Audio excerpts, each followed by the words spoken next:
Paano ba natin maaalagaan ang ating kalikasan? Nakatira tayo sa napakagandang mundo, punong-puno ng buhay at punong-puno ng kulay. Pero sa nagdaang panahon, nakaranas ang ating mundo ng iba't ibang pagdurusa. Katulad lang ng bagyo o pagbaha at ang tuyot. Ano pa kayang mangyayari sa hinaharap? Ang climate change ay pwedeng makasira sa ating mundo. Maiiwasan natin to kung tayo ay magtutulungan. May panahon pa tayo para maligtas ang ating mundo. Pwede tayong gumamit ng solar panels, wind turbines, and underwater turbines para makaproduce tayo ng renewable energy. Pwede natin to gamitin paulit-ulit na hindi makakasira sa ating kalikasan. Maraming bagay pa tayo pwedeng magawa para makatulong sa ating kalikasan. Ikaw at ang iyong buong pamilya ay pwedeng mag-recycle ng iba't ibang bagay sa loob lamang ng inyong bahay. Kung kaya, pwede natin bawasan ang basurang tinatapon natin.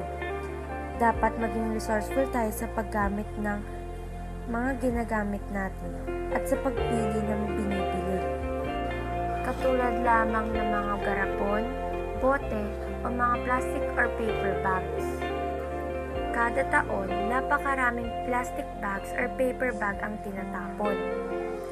Pwede tayong makatulong kung gagamitin natin ang mga plastic bag or paper bag ulit, kesa sa itapon ito. Karamihan ng mga ginagamit mo sa pang-araw-araw ay pwedeng i-recycle, katulad ng mga lata, bote, papel, mga electrical na gamit o mga pagkain. Sayang naman kung itatapon natin to agad-agad. Ang isang lata ay pwedeng maging isang parte ng isang bagong kotse. Ang isa namang babasaging bote ay pwedeng maging salamin sa inyong bahay. Kaya dapat matuto tayo mag-recycle para makatulong naman tayo sa ating mundo. Sa inyong bahay, pwede kayo magtanim ng puno at panoorin nyo itong lumaki. Ang inyong tirang pagkain ay pwede ihalo sa lupa para malagyan ng sustansya ito. Kung maganda ang panahon sa labas ng bahay nyo, pwede nyo dun isampay ang mga basang damit kaysa i-dryer pa ito. Sa ginagawa natin ito, hindi lang ang kapaligiran ang sinasalba natin, kahit na ang perang iniipon ng inyong buong pamilya. Ginagawa natin to para mapreserba pa ang ating mundo at mapahaba pa ang buhay niya. Sabihan mo rin ang nanay tatay mo, lolo't lola mo at ang mga kaibigan mo dahil ang maliliit na bagay ay makakatulong din.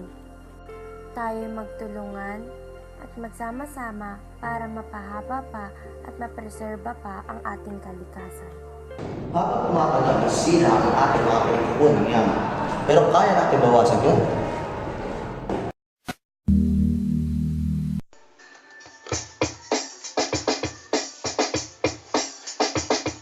Today parang ayoko nang mag-sing. I don't wanna breathe in the air. I hate 'cause it's so madumi, masyado nang polluted eh. 'Cause today I swear ibang iba na ngayon. Mga kanal na barado ay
bilang pakilala, hindi kami profesional. Pasensya na sa pagmaling hawak sa camera. Bilang isang lingkod ng pamahalaan, pinapangalagaan namin ang kalikasan sa pamamagitan ng tinatawag nating tree planting o yung pagtatanim ng iba't ibang uri ng puno upang yung mga naputol na puno sa ating kagubatan, sa ating kapaligiran ay manumbalik upang mapanatili natin ang maganda at maayos na kapaligiran. Katulad sa akin na nakatira ako sa Puerto Princesa, Palawan, masyado kaming mapahalaga sa kalikasan tulad ng pagtatanim namin sa kabundukan na tinatawag namin Tislay Japan na pinamunuan ni dating Mayor Edward Hagedorn na kung saan tumagal ang programa hanggang ngayon at taon-taon ginagawa ang pagtatanim sa kabundukan upang mapanatili ang ganda ng aming kabundukan at ng aming kalikasan. Dapat pangalagaan ang kalikasan sa tulad ng maglinis sa kapaligiran, magtanim ng mga puno, huwag abusuin. Kung pumutol man ang puno,